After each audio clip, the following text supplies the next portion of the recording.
दरूद नबी पाक सल्लल्लाहु अलैहि वसल्लम की ज़ात मुबारक पर। मैं हूं आपका मेज़बान एडवोकेट आतिफ़ और आप देख रहे हैं मेरा यूट्यूब चैनल आतिफ़ पाकिस्तानी अल वकील।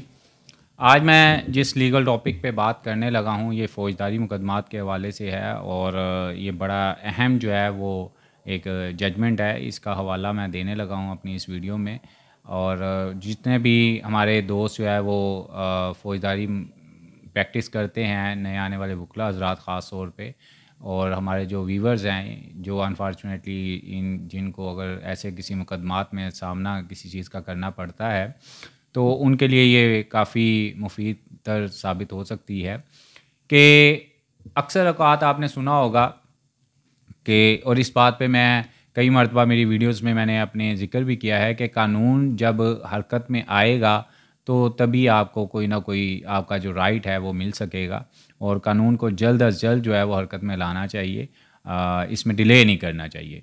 तो इसी हवाले से ये जजमेंट भी है कि एफ़आईआर अगर कोई वक़ूआ किसी के साथ सरज़द हो जाता है तो सबसे पहले एफ़आईआर दर्ज होती है। अब एफ़आईआर जो है वो बाज़ औक़ात जो है जिनके साथ विक्टिम जो होता है वो एफ़आईआर दर्ज नहीं करवा पाता, या कई मरतबा उसे इल्म नहीं होता इस बात का कि इसको कैसे दर्ज करवाया जाए, इसकी दरख्वास्त कैसे लिखनी है, इसको वो कई मरतबा तो वो डर रहे होते हैं कि एफ़आईआर दर्ज करवाएंगे तो पता नहीं क्या हो जाएगा।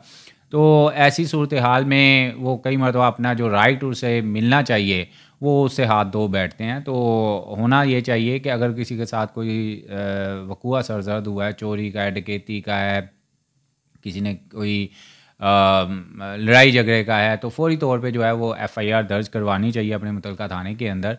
और उसके अंदर अगर इसकी अहमियत अब कितनी ज़रूरी है वो अभी मैं बताता हूँ कि इसके ऊपर जजमेंट पास हुई है कि अगर एफ़आईआर जो है वो लेट दर्ज करवाते हैं, उसमें अगर ताख़ीर करते हैं, तो फिर यही समझा जाएगा कि ये जो एफ़आईआर है ये किसी को फंसाने के लिए जो है वो दर्ज करवाई गई है। अब इतना बड़ा जो है वो नुकसान फिर बाद में उठाना, उससे बेहतर यही है कि एफ़आईआर जो है वो जल्द अज़ जल्द जो है वो दर्ज करवा ली जाए अगर आपके साथ कोई वक़ूआ सरज़द हुआ है। वरना कोई सच्चा वक़ूआ भी अगर जो सरज़द हुआ होता है वो फिर इसी तरह समझा जाएगा कि वो झूठा मैनिपुलेट करके जो है वो एफ़आईआर दर्ज करवाई जा रही है। तो इसीलिए मैंने बताया कि मैंने 12 अपनी वीडियोस में बताया है कि अगर कोई वक़ूआ सरज़द हो या किसी का कोई राइट बनता हो तो फ़ौरी तौर पे जो है अदालत का या मुतल्लिका जो थाना है उसका दरवाज़ा खटखटाना चाहिए ताकि जो है वो आपको इंसाफ़ मिल सके।